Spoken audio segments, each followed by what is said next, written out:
नमस्कार, मैं MC माथुर लखनऊ से फिर आपके सामने। आज मैं आपसे बात करूंगा how to stay connected to your world of hearing. ये एक बहुत इंपॉर्टेंट बात है, जैसे कि मैंने पहले भी आपको बताया है कि हम लोगों का कान कमज़ोर होता है, तो हम लोग कान को टेस्ट करने के बाद और एक पर्टिकुलर स्टेज के बाद ये डिसाइड करते हैं कि आपको एक हियरिंग एड की आवश्यकता है।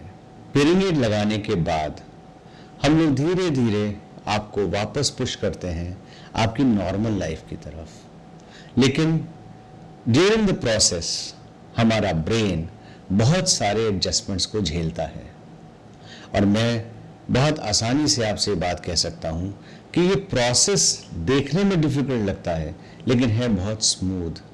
सिर्फ हमें इस बात का ध्यान रखना चाहिए कि हम उससे डिस्ट्रैक्ट नहीं हों, हम उससे परेशान ना हों, और हर तरीके की आवाज़ जो हम सुन रहे हैं उसको री रजिस्टर करने की कोशिश करें। री रजिस्ट्रेशन ऑफ साउंड के बारे में मैं ये कहना चाहता हूँ कि जो भी आवाज़ हम सुन रहे थे वो नेचुरल थी, लेकिन आज जब हम मशीन लगा के कान के ऊपर उन आवाज़ों को सुनने का प्रयास करते हैं तो वो डिफरेंट है। Yes, that's true. व्हाई?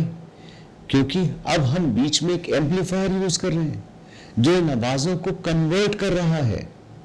हमारी मशीनें आवाज़ें सुनती हैं, सुनने के बाद उनको एम्पलीफाई करती हैं, एम्पलीफाई करने के बाद रिप्रोड्यूस करती हैं जो हमारे कान में जाती हैं।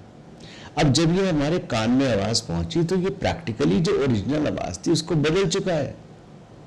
तो कहीं ना कहीं जो भी आवाज़ हमारे पास आ रही है वो डिफरेंट है। हमें सिर्फ इतना ही टाइम देना है एक्लेमेटाइजेशन के लिए, जिसे कहते हैं ना हम लोग यूज्ड टू होने के लिए, कि उन आवाज़ों को दोबारा से पहचानना शुरू कर दें। मैं आपको एक छोटा सा एग्जांपल देता हूँ। हम किसी भी जने की आवाज़ नॉर्मल पहचानते हैं, पीछे से भी कोई आवाज़ देता है तो समझ जाते हैं कौन बुला रहा है। लेकिन वही व्यक्ति अगर फ़ोन पे बात कर रहा है, पहली बार अगर हम उसकी आवाज़ नहीं पहचानते तो हम उससे पूछेंगे तुम कौन बोल रहे हो, लेकिन मेरा ब्रेन जैसे ही उस आवाज़ को रजिस्टर कर लेता है और हम उससे 2 बार 3 बार फ़ोन पे बात करते हैं तो हम उसकी आवाज़ बगैर नाम पूछे पहचानना शुरू कर देते हैं। That is the quality of our smart brain. हमारा ब्रेन उसी तरीके से मशीन के जरिए आवाज़ों को पहचान के रजिस्टर करना शुरू कर देता है द मोमेंट हम हियरिंग एड लगाते हैं। तो हमें ब्रेन को पूरा एक्लेमेटाइज होने के लिए टाइम देने की ज़रूरत है। हम अपनी ज़बान में कान और ब्रेन को रीवायरिंग करने की बात कहते हैं कि जैसे ही ये रीवायरिंग कंफर्म हो जाएगी आपको बेहतर सुनाई देना शुरू हो जाएगा।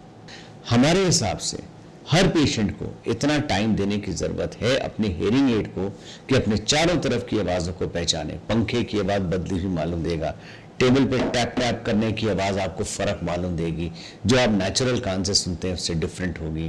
कोई आवाज़ दे रहा है वो डिफरेंट होगा, गाड़ी का हॉर्न डिफरेंट होगा, AC चलने की आवाज़ डिफरेंट होगी।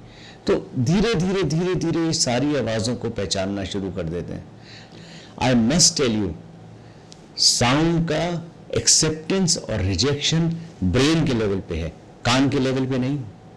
इसलिए हमें एक्लेमेटाइजेशन के लिए अपने आप को बहुत ज़्यादा टाइम देना चाहिए ताकि हम हियरिंग एड के यूज्ड टू हो सकें। अगर आपको मेरा ये चैनल पसंद आता है तो प्लीज़ इसको सब्सक्राइब करिए और अपने क्लोज ग्रुप में शेयर करिए। Thank you.